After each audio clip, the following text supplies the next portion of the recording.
Hi friends, welcome to my channel Lava tea and coffee powders wholesale depot, main road Payakaraopeta. అయితే ఈ వీడియోలో వచ్చేసి మనం రెండు టాపిక్ గురించి మాట్లాడుకుందాం అండి. ఒకటి natural and colour T powders గురించి మాట్లాడుతాం. మార్కెట్లో దొరికే కలర్ టీ పౌడర్స్ ఎందుకు అంత డేంజర్, అయితే మనం ఎందుకు వాడకూడదు, ఎలా చెక్ చేసుకోవాలి ఇంట్లోనే మనం అనేది ఈ వీడియో ఎండ్ వరకు చూడండి, అర్థమవుతుంది మీకు. అయితే ఈరోజు మనకి ఇద్దరు డీలర్స్ అనేవాళ్ళు వచ్చారండి. ఇద్దరు డీలర్స్ అనేవాళ్ళు మనకు 1 అవర్ ముందు కాల్ చేశారు. సార్ ఇలా మీ షాప్ విజిట్ చేస్తాం, ఇది మీతో మాట్లాడాలండి అని కాల్ చేశారు. కానీ ఆర్డర్ పెడతారని నేను అనుకోలేదండి. సార్ వాళ్ళు వచ్చారు, డైరెక్ట్గా నా షాప్లోకి వచ్చి డైరెక్ట్గా క్వాలిటీ అనేది చూసుకున్నారు. స్టార్ రావడం క్వాలిటీ చూసుకున్న తర్వాత నాతో మాట్లాడడం స్టార్ట్ చేశారండి. అయితే సార్ వాళ్ళది 20 years ఇండస్ట్రీ అండి, 20 సంవత్సరాల నుంచి ఈ ఫీల్డ్లో ఉన్నారు.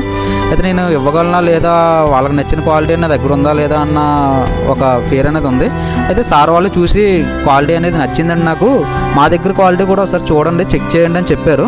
అయితే సార్ వాళ్ళు అక్కడ కూర్చున్నప్పుడే నేను ఎలా చెక్ చేసేదానో ఒకసారి మీకు కూడా చెప్తాను. ఇంట్లో కూడా చెక్ చేసుకోండి మీరు, క్వాలిటీ అనేది ఎలా చెక్ చేసుకోవాలి, మార్కెట్లో దొరికే టీ పౌడర్స్ అనేది ఎలా చెక్ చేసుకోవాలి ఇంట్లోనే అని చూడండి. ఒక గ్లాస్ జార్ అనేది తీసుకున్న తర్వాత గ్లాస్ జార్లో కోల్డ్ వాటర్ అనేది వేసుకోవాలండి.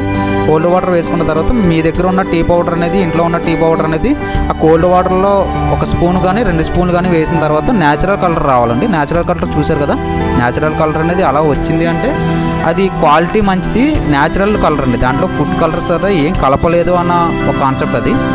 అయితే ఫుడ్ కలర్ కలిపింది ఒకసారి చూడండి మీరు. ఫుడ్ కలర్ అంటే బయట దొరికే కలర్స్ కలిపిన టీ పౌడర్ అనేది ఎలా ఉందో చూడండి. కలర్ కలిపింది వెంటనే మనకి రెడ్డిష్ కలర్ వస్తుందండి. అలా వచ్చింది అంటే అది డేంజర్, వాడకూడదు అది.